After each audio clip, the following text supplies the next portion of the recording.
आपके कर्म ही भविष्य का निर्धारण करता है और आपका वर्तमान बीते हुए कर्मों का ही परिणाम होता है। इसलिए हमेशा अच्छे कर्म करेंगे तो अच्छा ही परिणाम मिलेगा। ठीक है। हेलो दोस्तों, मैं अनुराधा कुमारी आप सभी को अनु जनरल स्टडी में स्वागत करती हूँ। दोस्तों आज हम देखिए 13 फरवरी 2022 के महत्वपूर्ण करेंट अफेयर्स देखेंगे। देखिए यह तो केंद्रीय स्तर से मतलब राष्ट्रीय स्तर के साथ साथ बिहार पे भी फोकस किया गया है करेंट अफेयर्स। अगर आप सभी को बिहार देखना है तो शुरू से देखिए, पूरा देखिए। ठीक है, क्योंकि हम इसको लास्ट में डिस्क्राइब करेंगे। हम पहले देख लेते हैं जो हमारा पूरे देश स्तर पर जो करेंट अफेयर्स बन रहा है वो हमारा क्या क्या है। देखिए क्योंकि हमारे आने वाले आने वाला जो समय है इसमें बिहार बीपीएससी के एग्ज़ाम होने वाला है। ठीक है, तो हमको तो इस पे भी ध्यान देना पड़ेगा। ठीक, तो चलिए पहले हम देख लेते हैं कि हमारे राष्ट्रीय स्तर पर कौन सी घटना हुई। पहला है हमारा टाटा सन्स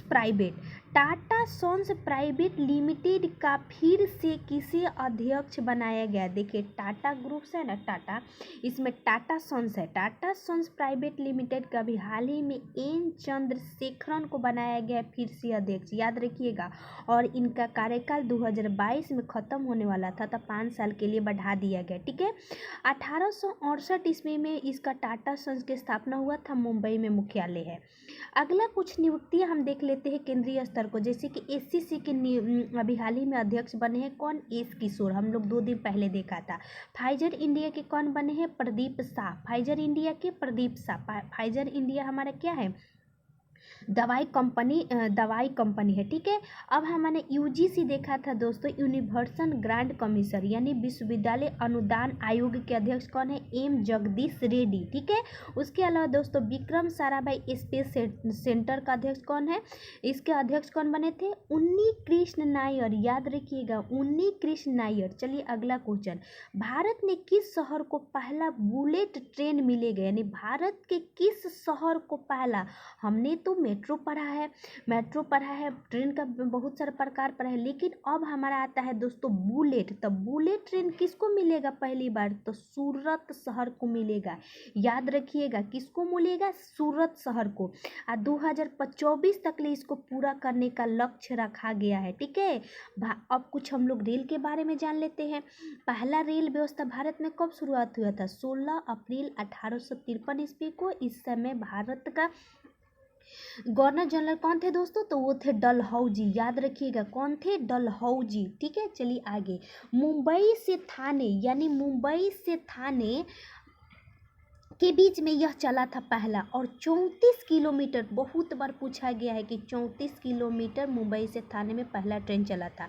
अगला, रेलवे बोर्ड का स्थापना कब हुआ था, तो 1905 ईस्वी में लॉर्ड कर्जन इस समय था, ये भी पूछता है लॉर्ड कर्जन। अगला हमारा कि रेलवे बीमा योजना कब आई थी, तो 1994 में। ठीक है, पहला मेट्रो ट्रेन कोलकाता में बना था, कब इसको अनावरण किया था दोस्तों, शुरू किया गया था 24 अक्टूबर 1984 ईस्वी को। ठीक है, याद रखिएगा। अब भारत में कुछ पहला हम देख लेते हैं, जैसे भारत का पहला टीबी मुक्त कौन सा केंद्र शासित प्रदेश है, लक्षद्वीप। ठीक है, अब वहीं पूछे कि भारत का पहला हमारा कोरोना मुक्त केंद्र शासित प्रदेश कौन है, तो अंडमान एंड निकोबार। ठीक है, अगला, भारत का पहला घास संरक्षण केंद्र कौन सा है, तो रानीखेत उत्तराखंड में घास संरक्षण केंद्र की शुरुआत हुआ। फिर अगला, पहला एरोमेटिक गार्डन कौन सा है दोस्तों, तो हल्द्वानी, जो कि ये भी उत्तराखंड में है, यानी उत्तराखंड। अगला, पहला एरोमेटिक गार्डन हमने देख लिया हल्द्वानी में। भारत का पहला वनजीव डीएनए प्रयोगशाला था नागपुर महाराष्ट्र में, को इसको बनाया गया है। चलिए अगला क्वेश्चन भी मोस्ट इम्पोर्टेंट है कि राष्ट्रीय उत्पादकता दिवस कब मनाया जाता है, तो याद रखिएगा राष्ट्रीय उत्पादकता दिवस 12 फरवरी को मनाया जाता है। ठीक है, अब देखिए हमारे दिवस आए हैं तो कुछ दिवस देख लेते हैं, जैसे 11 फरवरी को विश्व यूनानी दिवस, 11 फरवरी को विश्व यूनानी दिवस कल ही हमने पढ़ा था। 8 फरवरी को सुरक्षित इंटरनेट दिवस। ठीक है, 10 फरवरी को विश्व दलहन दिवस, 10 फरवरी को विश्व दलहन दिवस। 4 फरवरी को अंतर्राष्ट्रीय मानव बंधुत्व दिवस, ठीक है, मनाया गया। वहीं 2 फरवरी देखे तो आर्द्रभूमि, देखिए हमने इतना बार इसको देख लिया ना कि हमारे जेहन में बैठ गया होगा। तो आर्द्रभूमि का हम इसलिए आज लिखे हैं कि इसका थीम देख लीजिए, इसका थीम क्या था, wetlands action for people and nature, यानी लोगों और प्रकृति के बीच क्या करना, वेटलैंड का आर्द्र भूमि के बीच सामंजस्य स्थापित करना। ठीक है। अगला 4 फरवरी को विश्व कैंसर दिवस मनाया जाता है, लेकिन इसका थीम याद रखिएगा, क्लोज द केयर गैप, यानी कैंसर अगर हुआ है तो आप उसको ध्यान देने में किसी प्रकार का गैप ना छोड़े। अगला, किस बैंक के द्वारा प्राकृतिक खेती के लिए जीवा कार्यक्रम, कौन सा कार्यक्रम, जीवा कार्यक्रम शुरू किया गया? तो याद रखिएगा नाबार्ड। जीवा, जीवा यानी जैविक परिस्थितियों को बढ़ावा देना, कृषि के क्षेत्र में परिस्थितिकी पर आधारित यह कार्यक्रम है। ठीक है। यह 11 राज्यों में दोस्त शुरू होगा। कौन सा कार्यक्रम है? जीवा कार्यक्रम। किसके द्वारा शुरू किया गया? नाबार्ड के द्वारा। अब नाबार्ड बहुत पूछता है, तो चलिए नाबार्ड देख लेते हैं कि इसका फुल फॉर्म क्या होता है। National bank for agriculture and rural development. आप देखिएगा नेशनल बैंक ये आ जाता है पहले, नाबार्ड हम लोग नहीं भी याद रहेगा तो हम लोग देखिए ए हो रहा है भाई तो बी हो रहा है, तो नहीं, याद इसको रट जाइए कि नेशनल बैंक फॉर, ठीक है, एन से नेशनल, बी से बैंक, फॉर एग्रीकल्चर, आर से रूरल, डी से डेवलपमेंट, एन से याद रखना है नेशनल। अगला 12 जुलाई 1982 ईस्वी को स्थापना हुआ था। इसका पूछता है कि किस समिति की सिफारिश पर? तो शिवरामन समिति। कौन सा सिफारिश? शिवरामन समिति। मुंबई में इसका मुख्यालय है। अभी वर्तमान में इसके अध्यक्ष है गोविंद राजुलू चिंटाला, गोविंद राजुलू चिंटाला। अगला, किस राज्य सरकार ने उच्च शिक्षा का विस्तार करने के लिए ब्रिटिश काउंसिल, यानी जो हमारा ब्रिटिश काउंसिल है ना, उसके साथ समझौता किया है उच्च शिक्षा के लिए? तो याद रखिएगा तेलंगाना जो हमारा सरकार है उच्च शिक्षा के लिए ब्रिटिश काउंसिल के साथ समझौता किया है। ठीक है। और हैदराबाद में इसका राजधानी है। यहाँ के मुख्यमंत्री के चंद्रशेखरन राव है। कौन है? के चंद्रशेखरन राव। हैदराबाद हमारे यहाँ की राजधानी है। और तमिलिसाई सौंदराजन होता है। ठीक है। सौंदराजन यहाँ के उप राज्यपाल है। ठीक है। और देखिए यहाँ पे 119 विधानसभा सीट है, 17 राज्य लोकसभा सीट है और 7 राज्यसभा सीट है। 17 में 7 से गुना कीजिएगा तो कितना होगा? 17 17 119। तो याद रखिएगा 17 7 119। ठीक है, याद हो जाएगा आप लोग को। अगला है हमारे कि IPL 2022 में सबसे महंगे बिकने वाले खिलाड़ी कौन बन गए हैं? तो देखिए अभी तो कल ही जारी हुआ था, लेकिन अभी फिर आएगा कल डेटा तो पता चलेगा कि कौन बन गए। तो अभी वर्तमान में दोस्तों ईशान किशन बन गए हैं, जो कि मुंबई टीम्स ने इसको खरीदा है। और कितना में? 15.25 करोड़, जो कि बिहार राज्य से है ईशान किशन। याद रखिएगा यह बंगलुरु में इसका क्या हो रहा है? ऑक्शन हो रहा है, यानी नीलामी चल रहा है। उसके बाद दोस्तों पिछली बार क्रिस मॉरिस जो कि दक्षिण अफ्रीका के थे, ये बहुत पूछा गया है कि मतलब ये कितने में बिके थे? तो 16.25 करोड़ में सबसे महंगे खिलाड़ी। अगला IPL 2010 में स्टार्ट हुआ था ललित मोदी जी के द्वारा, और चेन्नई सुपर किंग IPL 2021 का विजेता था। ठीक है। और 2022 के स्पॉन्सर दोस्तों टाटा है, जो कि 15वां संस्करण होगा और इसमें पहली बार 10 टीमें खेलेगी। अब 2 टीम नए कौन है? लखनऊ सुपर जायंट्स और गुजरात टाइटंस। ठीक है, लखनऊ सुपर जायंट्स और गुजरात टाइटंस। चलिए आगे। अगला है हम दोस्तों के भारत अफ्रीका संबंध, मोस्ट इम्पोर्टेंट भारत अफ्रीका संबंध, यानी भारत अफ्रीका रिलेशन चेंजिंग हेराइज, मतलब अफ्रीका और भारत के बीच चेंजिंग हेराइजिन्स के लेखक कौन है? तो याद रखिएगा राजीव कुमार भाटिया। कौन है? हमारा राजीव कुमार भाटिया, मोस्ट इम्पोर्टेंट। ठीक है।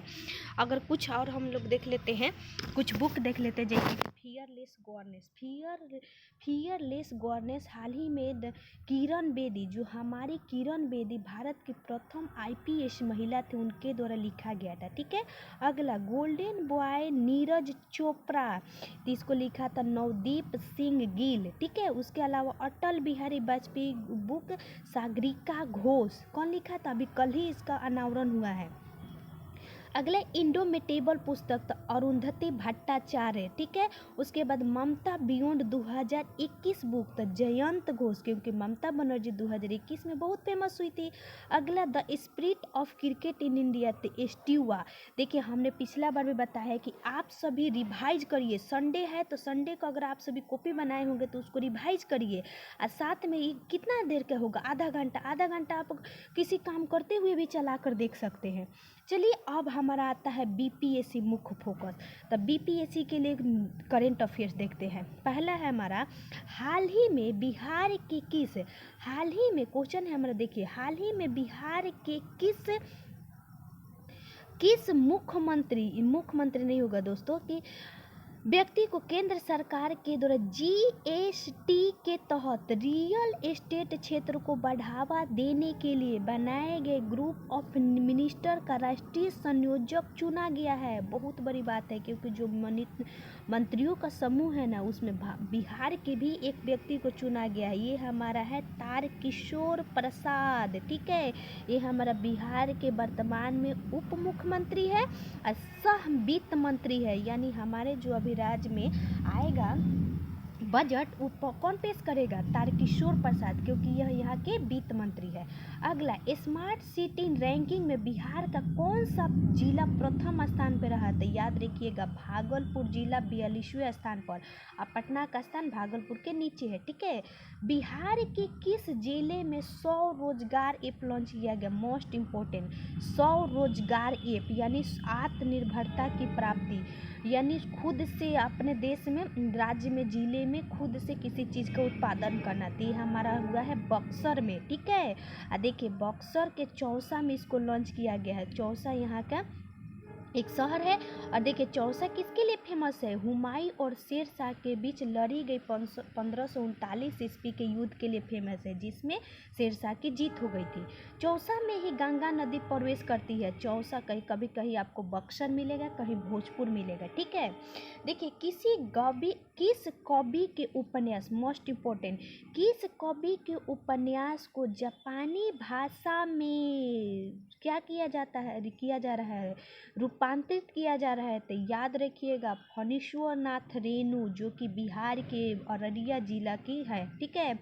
इनका दोस्तों मैला आंचल बुक, क्या मैला आंचल बुक, जो कि ओसाका में इसका रूपांतरण किया जाता है, यानी फणीश्वर नाथ रेणु। अब देखिए बक्सर हम दिखा देते कि बक्सर कहाँ है, देखिए आपको बक्सर यहाँ है, ठीक है। और यहाँ पे हमारा सारण जिला है, ये हमारे बिहार का मैप है। अगर आप सभी नहीं देखे हो तो एक बार ध्यान से देख ले, क्योंकि मैप बहुत ज़रूरी है। ये हमारा बक्सर है जो कि यूपी से टच करता है, ठीक है।